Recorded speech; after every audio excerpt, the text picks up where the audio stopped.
आप सुन रहे हैं मुंशी प्रेमचंद की कहानी खूनी।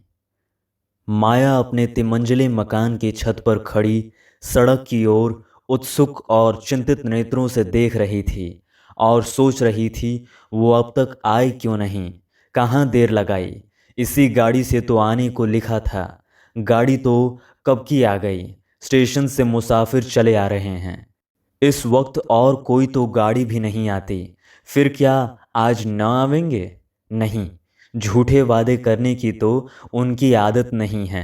शायद असबाब उतरवाने में देर हो गई हो, या यार दोस्त स्टेशन ही पर बधाइयाँ देने पहुंच गए होंगे। उनसे फुर्सत मिलेगी तब तो घर की सुधाई की। उनकी जगह मैं होती तो सीधी घर आती। मित्रों से कह देती, आप लोग इस समय क्षमा करें, घर पर मिलिएगा। पर दोस्तों में उनकी तो जान बसती है। व्यास लखनऊ के एक जवान पर उदीयमान बैरिस्टरों में हैं। 3 महीने से वो एक राजनैतिक अभियोग की पैरवी करने के लिए सरकार की ओर से लाहौर गए हुए हैं। उन्होंने माया को लिखा था, विजय हो गई। 1 तारीख को मैं शाम की मेल से अवश्य पहुंचूंगा। आज वही शाम है। माया ने आज सारा दिन तैयारियों में काटा। सारा मकान धुलवाया, कमरों के सजावट के सामान साफ कराए, मोटर धुलवाई, नाना प्रकार के भोजन बनवाए। ये 3 महीने उसने तपस्या करके काटे थे, पर जिसके लिए सारी तैयारियां की उसका पता नहीं। उसकी छोटी बच्ची तिलोत्तमा आकर उसके पैरों से चिपट गई और बोली, अम्मा, बाबूजी कब आएंगे? माया ने उसे गोद में उठा लिया और सड़क की ओर ताकती हुई बोली, आते ही होंगे बेटी, गाड़ी तो कब की आ गई। तिलोत्तमा ने माता की गर्दन में बाहें डालकर कहा, मेरे लिए अच्छी अच्छी गुड़िया लाते होंगे। माया ने कोई जवाब न दिया। उसकी निराशा अब क्रोध का रूप धारण करती जाती थी। वो सोच रही थी, जिस तरह ये महाशय मुझे दिक कर रहे हैं, उसी तरह मैं भी उन्हें दिक करूंगी। घंटे भर तो बोलूंगी ही नहीं। आकर स्टेशन पर बैठे हुए हैं। यहाँ तक आते पैर की मेहंदी छूटी जाती है। कुछ नहीं, इन्हें मुझको जलाने में मजा आता है। इनकी ये पुरानी आदत है। अपने मन को क्या करूं? नहीं, इच्छा तो यही होती है कि जैसे वो मुझसे उदासीन रहते हैं, वैसे ही उनकी बात न पूछूं। सहसा एक चौकीदार ने आकर कहा, बहू जी, लाहौर से तार आया है। माया भीतर ही भीतर जल उठी। ऐसा जान पड़ा जैसे किसी ने हृदय को कुचल दिया हो। फौरन विचार हुआ, इसके सिवा और क्या लिखा होगा कि इस गाड़ी से न आ सकूंगा। तार दे देना कौन मुश्किल है। मैं भी क्यों ना तार दे दूं कि मैं 1 महीने के लिए मैके जा रही हूं। विरक्त भाव से चौकीदार की ओर देखकर माया ने कहा, तार ले जाकर कमरे में मेज पर रख दो। लेकिन फिर कुछ सोचकर उसने लिफाफा ले लिया और खोला ही था कि कागज हाथ से छूटकर गिर पड़ा। लिखा था, व्यास को किसी बदमाश ने 10 बजे रात को मार डाला। कई महीने गुजर गए, पर खूनी का अब तक कहीं पता नहीं। खुफिया पुलिस के कई पुराने आदमी उसका सुराग लगाने के लिए नियुक्त हैं। खूनी का पता देने वाले को 20,000 रुपये का इनाम दिए जाने का विज्ञापन दिया जा चुका है, पर सारे प्रयास निष्फल हो रहे हैं। जिस होटल में व्यास ठहरे हुए थे, उसी में 1 महीने से माया ठहरी हुई है। इस कमरे से उसे प्रेम हो गया है। उसकी सूरत इतनी बदल गई है कि पहचानी नहीं जाती, पर उस पर दीनता या वेदना की जगह उन्माद की प्रचंडता झलक रही है। उसकी मत आंखों में अब खून की प्यास है और प्रतिकार की ज्वाला। यही उसके जीवन का ध्येय, उसकी सबसे बड़ी अभिलाषा है। जिस पिशाच ने उसका सर्वनाश कर दिया, उसे अपने सामने तड़पते देखकर ही उसकी आंखें ठंडी होंगी। पुलिस साम दाम दंड भेद के काम ले रही है, किंतु माया ने अपने अभिष्ट की सिद्धि के लिए एक और ही साधना का आश्रय लिया है। व्यास को प्रेत विद्या का शौक था। उनकी सोहबत में माया को भी कुछ अभ्यास हो गया था। उस वक्त उसके लिए ये मनोरंजन का विषय था, पर अब यही उसका इष्ट हो गया था। वो नित्य प्रति तिलोत्मा पर इसका अभ्यास करती थी। वो उस दिन का इंतजार कर रही थी जब वो अपने पति की आत्मा का आवाहन करके उससे घातक का सुराग लगा सकेगी। रात के 10 बज गए थे। माया ने कमरे में अंधेरा कर लिया था और तिलोत्मा पर प्रयोग कर रही थी। सहसा उसे कमरे में किसी बुझते हुए दीपक के अंतिम आलोक के सदृश किसी वस्तु के अवतरित होने का आभास हुआ। माया ने पूछा, आप कौन हैं? तिलोत्मा ने हंसकर कहा, क्या इतनी जल्द भूल गई? मैं तुम्हारा मनमोहन हूँ। आप खूब आए। मैं आपसे आपके हत्यारे का नाम पूछना चाहती हूँ। उसका नाम है ईश्वरदास। कहाँ रहता है? शाहजहांपुर। माया ने मोहल्ले का नाम, मकान का नंबर, रूप रंग सब कुछ विस्तार से पूछकर एक कागज पर नोट कर लिया। एक क्षण भर बाद तिलोत्मा अंगड़ाई लेकर उठ बैठी। जब कमरे में फिर प्रकाश हुआ तो माया का मुखमंडल विजय के उल्लास से प्रदीप्त हो उठा था। उसी रात को माया शाहजहांपुर के लिए रवाना हो गई। माया की एक बहन शाहजहांपुर में रहती थी। ईश्वरदास का पता लगाने में कोई कठिनाई न हुई। माया को भय था कि कहीं प्रेतात्मा की बतलाई हुई बातें मिथ्या ना हो। इसलिए जब उसे ईश्वरदास का घर मिला तो उसका हृदय आनंद मिश्रित भय से कांप उठा। कल्पना जगत की बात सम्मुख आ गई। अब उस कर्तव्य को पूरा करना पड़ेगा जो प्रत्यक्ष होकर और भी कठोर हो गया है। माया ने ईश्वरदास के घर के पास ही एक घर किराए पर ले लिया है। तिलोत्मा अक्सर खेलती हुई ईश्वरदास के पास चली जाती है। ईश्वरदास अविवाहित हैं। तिलोत्मा को देखता है तो गोद में उठा लेता है और खिलाने लगता है। खूनी के जितने लक्षण आत्मा ने बतलाए थे वे सब मौजूद हैं। वही पहनावा है, वही रूप रंग है, वही मुद्रा है, वही बातचीत करने का ढंग है। लेकिन माया को कभी कभी संदेह होने लगता है कि कहीं उसे भ्रम न हो रहा हो। ईश्वरदास इतना सज्जन, इतना हंसमुख, इतना नम्र, इतनी खिदमत करने वाला आदमी है कि उसके हाथों किसी का मारा जाना असंभव सा मालूम होता है। एक बार तिलोत्मा को थोड़ा ज्वर हो आया। फिर मालूम हुआ मियादी बुखार है। इन 10-12 दिनों में ईश्वरदास ने जितनी दौड़ धूप की उतनी शायद खुद बैरिस्टर साहब भी न कर सकते।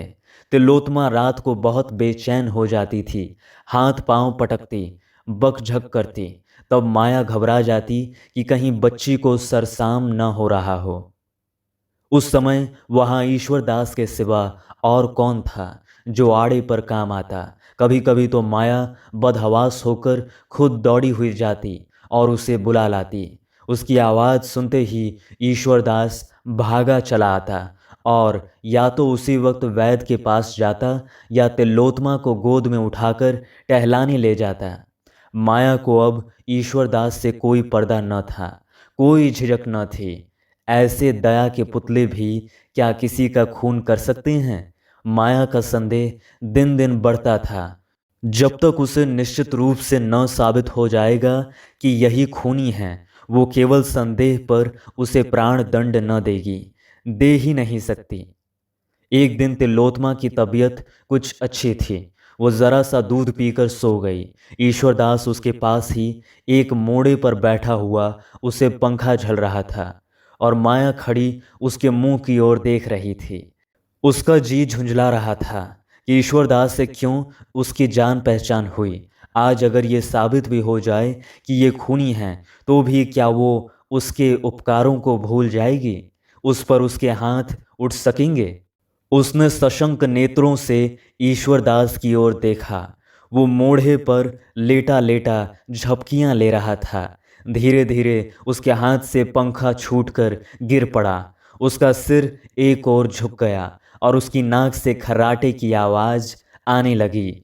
माया को उस समय ईश्वरदास की सूरत देखकर भय सा लगा। नींद की गोद में सुख और विश्राम का अनुभव करके आदमी का चेहरा कुछ खिल जाता है, लेकिन ईश्वरदास का चेहरा कठोर उद्दंड हो गया था।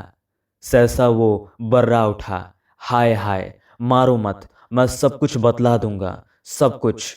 एक मिनट तक उसकी सूरत ऐसी बिगड़ी रही मानो वो कठोर वेदना सह रहा हो। फिर उसने हाथ उठाया मानो अपने को किसी के वार से बचा रहा हो और बर्राने लगा। हाँ, वो सड़क पर खड़े थे। रात के 10 बजे थे। मैंने पीछे से जाकर उन्हें गिरा दिया। ये कहते कहते ईश्वरदास चौंक पड़ा। उसकी आंखें खुल गईं। उसने अंगड़ाई लेकर कहा, क्या मैं सो गया था? माया की आंखों से ज्वाला निकल रही थी। वो कुछ न बोली। ईश्वरदास ने कहा, बड़ा बुरा ख्वाब देखा।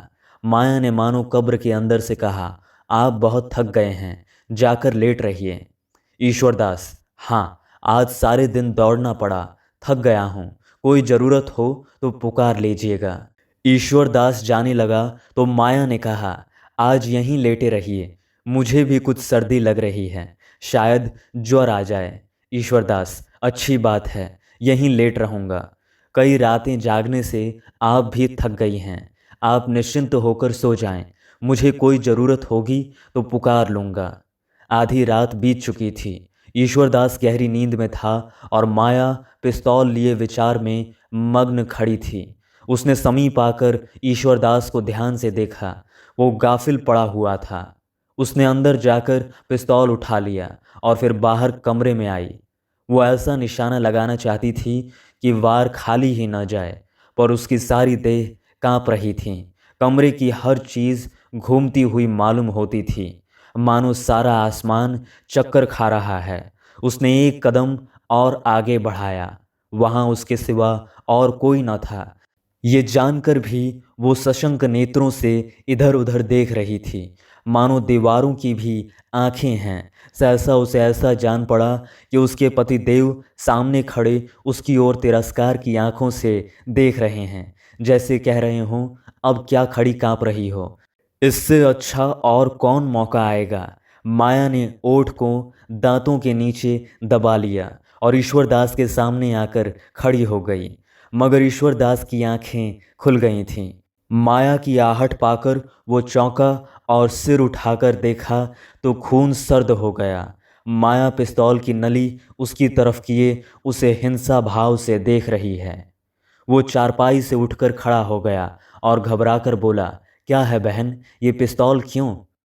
माया ने कठोर स्वर में कहा, तुमने मेरे पति का कत्ल किया है। ईश्वरदास का मुख पीला पड़ गया। बोला, मैंने? हाँ, तुम ही ने लाहौर में मेरे पति को मारा, जब वो एक मुकदमे की पैरवी करने लाहौर गए थे। क्या तुम इससे इनकार कर सकते हो? मेरे पति की आत्मा ने स्वयं तुम्हारा पता बताया है। तो तुम व्यास की पत्नी हो? हाँ, मैं ही उनकी अभागिनी पत्नी हूँ और तुम मेरा सुहाग लूटने वाले हो। तुमने मेरे ऊपर बड़े एहसान किए हैं, मैं उन्हें न भूलूंगी, लेकिन एहसानों से मेरे दिल की आग नहीं बुझ सकती, ये तुम्हारे खून ही से बुझेगी। ईश्वरदास एक क्षण तक शांत खड़ा रहा, फिर दीन भाव से देखकर, अगर आपका यही फैसला है तो लीजिए, ये सिर हाजिर है। अगर मेरे खून से आपके दिल की आग बुझ जाए तो मैं स्वयं उसे आपके चरणों पर गिरा दूंगा। लेकिन जिस भांति आप मुझे मारना अपना धर्म समझ रही हैं, उसी तरह मैंने भी व्यास को मारना अपना धर्म समझा था। आपको मालूम है, वो एक सरकारी मुकदमे की पैरवी करने लाहौर गए हुए थे। वहाँ उन्होंने जिस तरह पुलिस को झूठी गवाहियाँ बनाने में मदद की, जिस निर्दयता से बेकस और बेबस युवकों का सर्वनाश किया, जिस कुटिलता से नीति और न्याय का गला घोंटा, उसे देखकर मेरा दिल काबू से बाहर हो गया। मेरे सिर पर खून सवार हो गया। उन दिनों अदालत में तमाशा देखने वालों की भीड़ रहती थी। सभी अदालत में व्यास को गालियां देते जाते थे। मैं मुकदमे का रहस्य खूब जानता था, इसलिए मुझे गालियों से तस्कीन न हो सकती थी। मैं आपसे क्या कहूँ, व्यास जानबूझकर पुलिस के हाथों में कठपुतली बनाए। वो उन गरीबों को इजलास में जिस निर्दयता से डांटते थे, वो सुनकर मेरे हृदय में ज्वाला सी दहक उठती थी। आज कितनी माताएं अपने लालों के लिए खून के आंसू रो रही हैं, कितनी देवियां रंडापे की आग में जल रही हैं, केवल इसलिए कि व्यास ने पुलिस के हथकंडों को सच्चा साबित कर दिया। पुलिस कितनी ही बुराइयां करे, हम परवाह नहीं करते। इसके सिवा पुलिस से हम कोई आशा ही नहीं रखते। सरकार ने उस महकमे को खोला ही इसलिए है कि गरीबों को तंग करें, जिसे जरा भी सिर उठाकर चलते देखे कुचल दें। मगर वकीलों से हम न्याय की आशा रखते हैं। हम उनका आदर करते हैं, उन्हें अपने समाज का नेता समझते हैं। जब ऐसे आदमियों को हम पुलिस की तालों पर नाचते देखते हैं तो यही जी चाहता है कि ऐसे देशद्रोहियों का खून पी जाएं। मैं व्यास का बड़ा भक्त था। एक बार मैं उनका व्याख्यान सुनकर दंग रह गया था, मगर जब मैंने उन्हें बेगुनाहों की गर्दन पर छुरी फेरते देखा तो मुझे उनसे घृणा हो गई। बेचारे गरीब मुलजिम रात रात भर उल्टे लटकाए जाते थे, केवल इसलिए कि जो अपराध उन्होंने कभी नहीं किया उसे स्वीकार कर लें। उनकी नाक में लाल मिर्च का धुआं डाला जाता था। व्यास ये सारा अत्याचार केवल देखते ही न थे, बल्कि ये सब कुछ उन्हीं के इशारे से होता था। माया खिसियानी होकर बोली, आपके पास इसका कोई सबूत है कि उन्होंने लोगों पर ऐसे अत्याचार किए? ईश्वरदास ने उत्तेजित होकर कहा, वो कोई छिपी हुई बात न थी। लाहौर का बच्चा बच्चा जानता है। मैंने खुद अपनी आंखों से देखा। इसके सिवा मैं और क्या सबूत दे सकता हूँ कि उन गरीबों का इतना ही अपराध था कि वे भारत के सच्चे सेवक थे। अपना सारा समय शिक्षा प्रचार और परोपकार में लगाते थे। खुद कुचले जाते थे पर गरीबों को सख्तियों से बचाते थे। खुद फाके करते थे पर भूखों को खिलाते थे। यही उनका अपराध था और इसी अपराध की सज़ा दिलाने में व्यास पुलिस के दाहिने हाथ बने हुए थे। माया ने पिस्तौल जमीन पर रख दिया और सिर झुकाकर सोचने लगी। उसका नारी हृदय अत्याचार का ये वृतांत सुनकर कातर हो उठा। वो जब किसी कोचवान को देखती थी कि घोड़े को बेतरह पीट रहा है तो उसे क्रोध आता था कि कोचवान को कोड़े लगवाए। कोई पुरुष अपनी स्त्री को पीटता था तो ये खबर सुनकर उसका चित्त उस स्त्री के लिए दुखी हो जाता था। लेकिन जब उसे मालूम हो जाता था कि घोड़ा अड़ियल है और स्त्री कुल्टा तो उसका क्रोध उलट पड़ता था। यही दशा इस समय भी उसके मन की हो रही थी। ईश्वरदास ने फिर कहना शुरू किया, ये न समझिए कि मैं आपके पिस्तौल से डरकर व्यास पर झूठे आक्षेप कर रहा हूँ। मैंने कभी जीवन की परवाह नहीं की। मेरा कौन रोने वाला बैठा हुआ है जिसके लिए मौत से डरूं? अगर ये माजरा सुनकर भी आप समझती हैं कि मैंने व्यास के साथ अन्याय किया है तो पिस्तौल उठाकर इस जीवन का अंत कर दीजिए। मैं ज़रा भी न झिझकूंगा। पुलिस की आंखों में तो मैं खूनी हूँ, लेकिन मैं पुलिस की परवाह नहीं करता। जनता की आंखों में मैं बेकसूर हूँ। अगर पुलिस मेरे खिलाफ कोई गवाह चाहे तो वही पा सकती। मैं खुद अपने को खूनी नहीं समझता। बस आप ही के ऊपर फैसला है। आपका फैसला अगर मेरे खिलाफ है तो मैं आपके सामने यहीं इसी पिस्तौल से अपना अंत कर लूँगा। ये कहते हुए ईश्वरदास ने जमीन से पिस्तौल उठा लिया और उसकी नहली अपनी तरफ फेर कर माया की तरफ देखने लगा। मैं आपका फैसला सुनना चाहता हूँ। इसका फैसला ईश्वर करेंगे। मुझे अब आपसे कुछ नहीं कहना है। मैं उन्हें ऐसा न समझती थी। आप मुझे उन घरों का पता बता दीजिए जो मेरे पति के हाथों बर्बाद हुए हैं। शायद मैं उनके अत्याचार का कुछ प्रायश्चित कर सकूं।